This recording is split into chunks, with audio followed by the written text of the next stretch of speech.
Good night, everyone! For today's video, mga may, kay Moni ang pagkuhan sa mga prayer meeting. Say, the last couple na ni siyang amo ang yatinan.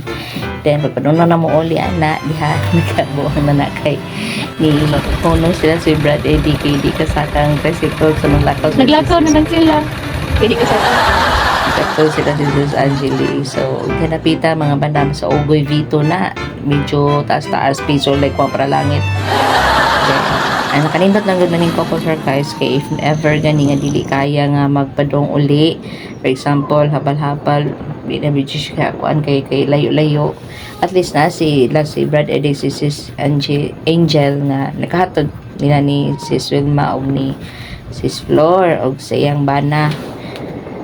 So, kana nga part, nagbuwag na ana sila si Sis, dito padong uli kami, padong ni hatod sa item ni Alcera. And then, nagkita namin ni Alcera after pila ka years from Qualphone. Yan, pag uli sa balay, medyo gutom na, so nihapon na ana. So, muna to. So, muna to among ganap for today's bedju. Good night, everyone!